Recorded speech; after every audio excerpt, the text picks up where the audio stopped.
Bismillahirrahmanirrahim. Assalamualaikum warahmatullahi wabarakatuh. Baik, sebelum kita ke materi, sebelumnya saya akan memperkenalkan diri saya, yakni nama saya Muhammad Isom Hazri Pratama dengan NIM 19010119196. Baik, pada kali ini saya akan menggunakan bahan ajar audio visual, yakni pada materi PAI atau Pendidikan Agama Islam kelas 8 semester 1. Materinya tentang jujur dan adil. Baik, kita lanjut ke kompetensi dasar dan indikator pencapaian kompetensi atau IPK. Baik, pada kompetensi dasar atau KD-nya yakni 3.6 memahami cara menerapkan perilaku jujur dan adil. Kemudian indikator pencapaian kompetensi atau IPK 3.6.1 yakni menjelaskan pengertian jujur, 3.6.2 menjelaskan pengertian adil, 3.6.3 menyebutkan dalil nakli tentang jujur dan adil. Kemudian 3.6.4 yakni menyebutkan contoh perilaku jujur dan adil. Baik, lanjut ke materinya. Yang pertama itu ada pengertian jujur.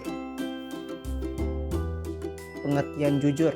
Kejujuran adalah aspek moral yang memiliki nilai positif dan baik. Kejujuran punya kata lain seperti berterus terang. Lawan dari kejujuran adalah kebohongan, curangan, dan lain-lain. Dalam sifat kejujuran juga melibatkan sikap yang setia, adil, tulus, dan dapat dipercaya. Kejujuran adalah sifat yang dihargai oleh banyak etnis, budaya, dan agama. Jadi, tidak hanya agama Islam saja yang mengharuskan umatnya untuk menjunjung tinggi sifat kejujuran. Kata jujur menyeratkan sebuah perkataan kebenaran dalam semua situasi dan semua keadaan. Kejujuran juga bisa memiliki arti memenuhi janji, baik itu janji yang tertulis maupun tidak tertulis. Tidak hanya memenuhi janji, memberikan pendapat dan nasihat yang benar juga disebut dengan kejujuran. Kemudian materi selanjutnya yakni pengertian adil. Adil berasal dari bahasa Arab yang merujuk pada makna serupa dan sama. Memberikan hak kepada yang berhak, balasan dan tebusan.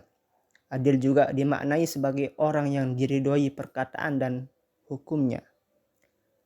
Dalam bahasa Indonesia, adil mengandung beberapa arti, yaitu sama berat, tidak berat sebelah, tidak memihak, tidak sewenang-wenang, dan berpihak pada yang benar.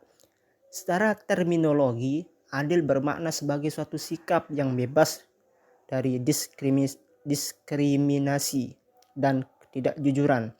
Dengan demikian, orang yang adil adalah orang yang sesuai dengan standar hukum, baik hukum agama maupun hukum sosial yang berlaku.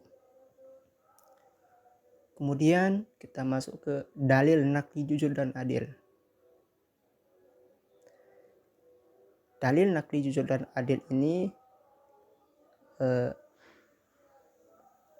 dalam Quran surah Al-Maidah ya, surah 5 kemudian ayat 8 yang berbunyi,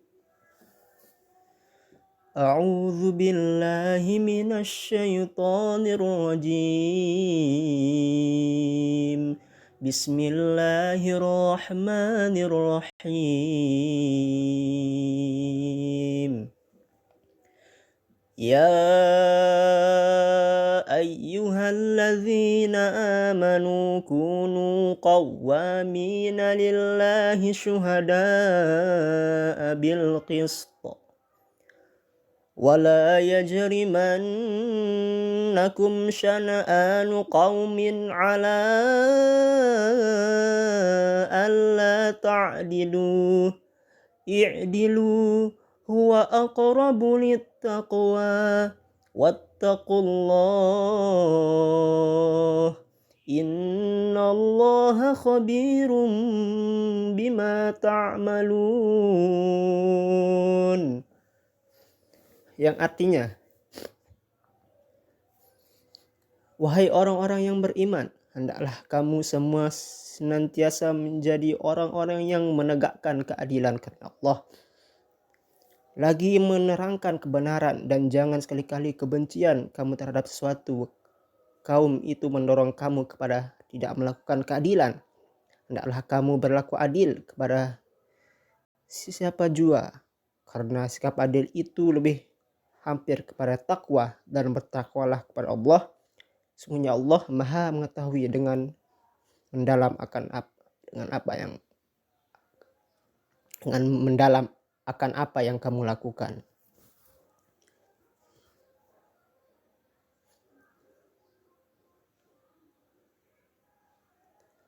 Baik, lanjut ke materi selanjutnya, yakni